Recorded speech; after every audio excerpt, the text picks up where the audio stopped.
Raging Bulls. This is a pen and paper solitaire game, but actually can also be played in other modes. It is a free print and play, so hooray! These days where we should all practice in social distancing, solitaire games and can be downloaded from the internet are particularly good, so you don't have to go around and get too many games. You should still support your friendly local game store by purchasing gift certificates, which you will use after the crisis is over. But for now, early March 2020, let's go for print and play solitaire games or games that you can play with your family. So Raging Bulls, just something to do while you are at home quarantining yourself. It is a single page of rules and then a single page for the game itself. Every time you play the game, you will need this page, or maybe not. I mean, if you want to go fancy. Actually, you could go fancier than this. You could laminate one and then use dry erase markers to play it. Or you could really just play it on a regular piece of paper as long as you draw these 4 grids and you know the rules, so then you can play the game. The idea of Raging Bulls is somebody put a number of really grumpy bulls in a field and you are going to build fences to try to isolate them. The game is played in 4 rounds, 1 on each board. At the end you will total how many points you have and you should try to score as high as possible. In the first round you will try to isolate 3 bulls, then 4, 5 and 6. And you only have a limited number of fences, and you can only use these posts, each post up to 2 times. You will need 3 6-sided dice, and the way it works is at the beginning of each round you roll the dice to determine where the bulls are. So you choose a die to be for each coordinate. So this one goes on top, this one goes on the side. We roll and we have 6 and 4, so we draw a bull, which is a simple dot in 6 and 4, like so. Then we have 2 and 2,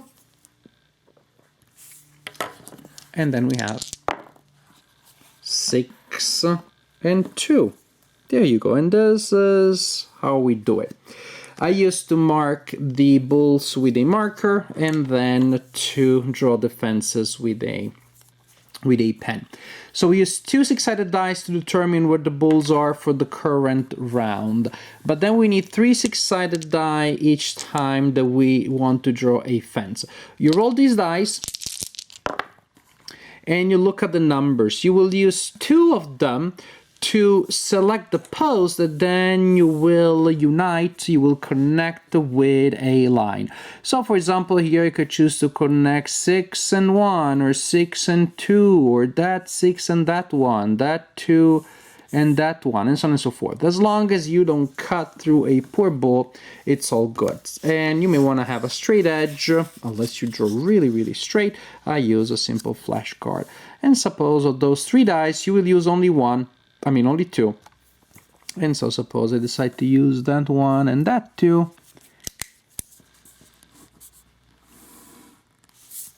And that's my turn.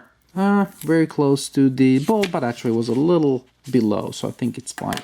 That's it for that turn. And then I take the next turn and I have 2, 6, and 6. What I'm trying to do is to isolate them from each other and also from, well, the rest of the world. I don't want them to go anywhere. So I have, what is it, 6, 6, and 2. And suppose then I'm gonna do 6 and 2. And this is really the heart of the game. Suppose that later I roll other dice, or roll dice that include a 4 and a 2, and I decide to go like this.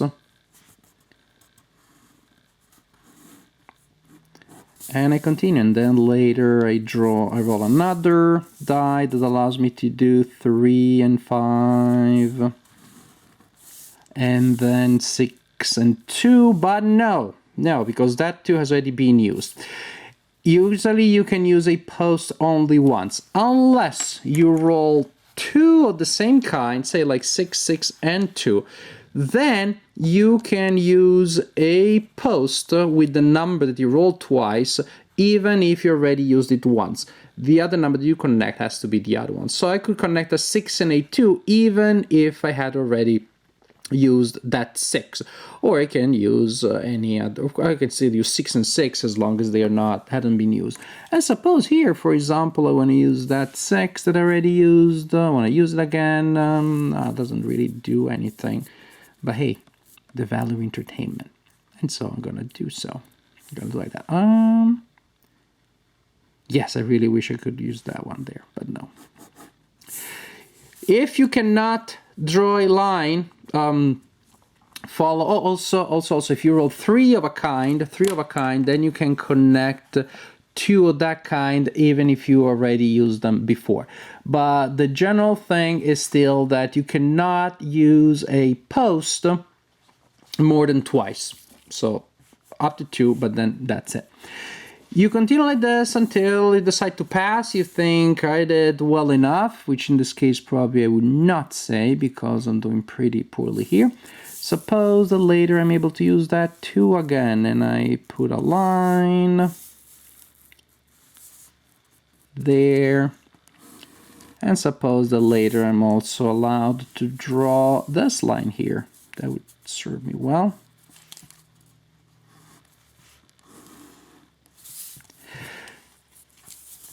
Later I can draw this one. So you continue like this until one of the following things happen. Maybe you manage to isolate, to surround all of your bulls from each other, from the rest of the world. Then you write here in round A the number of bulls that you successfully isolated. If you isolated all the bulls, you also get to count as points each post that you did not use, and you score 1 point per post, but again only if you isolated all of the bulls of that round. You can also use mullets, meaning if you're stuck and basically you roll dice and you cannot do anything with them, when you pass you spend a mullet. If you have no mullets left and you should pass, then the game is over and you score whatever it is that you score. You can also choose to abandon a field without completing it, and that happens fairly often to me because I'm not very good at this game.